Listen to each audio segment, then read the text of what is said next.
দুর্নীতি দমন কমিশনের বিরুদ্ধে রাজনৈতিক উদ্দেশ্য প্রণোদিত অপপ্রচার চালানোর অভিযোগ তুলেছেন ব্রিটেনে ক্ষমতাসীন লেবার পার্টির এমপি ও সাবেক মন্ত্রী টিউলিপ সিদ্দিক। গতকাল সোমবার গার্ডিয়ানের এক প্রতিবেদনে বলা হয়, বাংলাদেশে এই গ্রেপ্তারি পরোয়ানা জারির বিষয়ে লন্ডনে সাংবাদিকদের প্রশ্নের মুখোমুখি হন টিউলিপ সিদ্দিক।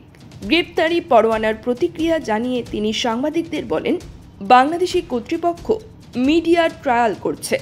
টিউলিপ বলেন, আমার আইনজীবীরা সক্রিয়ভাবে বাংলাদেশি কর্তৃপক্ষের কাছে লিখেছিলেন, কিন্তু তারা কোনো উত্তর দেননি। তিনি আরও বলেন, আমি নিশ্চিত আপনারা বুঝবেন যে আমি এই রাজনৈতিক উদ্দেশ্য প্রণোদিত অপপ্রচারকে কোনো প্রকার গুরুত্ব দিতে বা কোনো মন্তব্য করতে পারি না। তিনি বলেন, এটি সম্পূর্ণ রাজনৈতিক উদ্দেশ্য প্রণোদিত অপপ্রচার।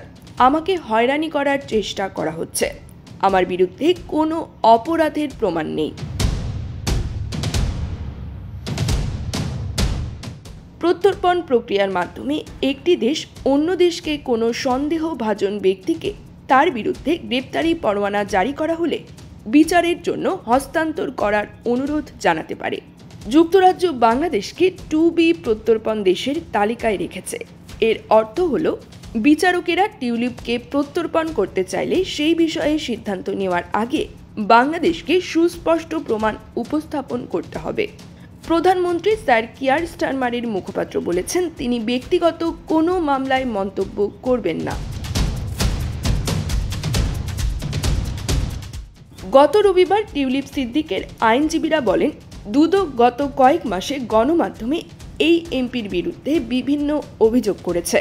টিউলিপ সিদ্দিকের আইনজীবী স্টিফেনসন হারউড বিবিসিকে দেওয়া এক বিবৃতিতে বলেন, এই অভিযোগগুলো সম্পূর্ণ মিথ্যা এবং মিসেস সিদ্দিকের আইনজীবীরা লিখিতভাবে এর জবাব দিয়েছেন।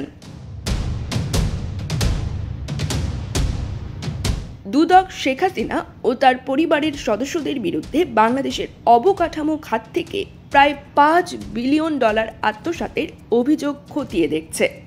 এই তদন্ত শেখ হাসিনার রাজনৈতিক প্রতিপক্ষ ববি হাজ্জাজের করা একগুচ্ছ অভিযোগের ওপর ভিত্তি করে তৈরি করা হয়েছে।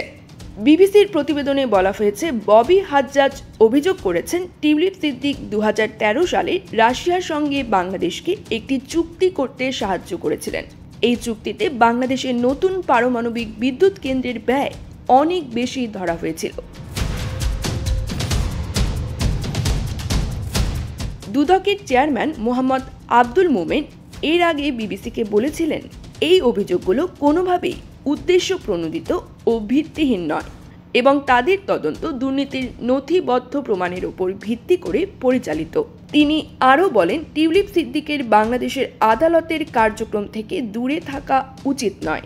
এবছরের শুরুতে ব্রিটিশ প্রধানমন্ত্রীর নৈতিক উপদেষ্টা স্যার লরি ম্যাগনাস টিউলিপের বিরুদ্ধে আনা অভিযোগ তদন্ত করেন। এর পরপরই টিউলিপ সিদ্দিক মন্ত্রিত্ব ছেড়ে দেন। স্যার লরি তার প্রতিবেদনে বলেন, তিনি কোনো প্রকার অসঙ্গতির প্রমাণ পাননি।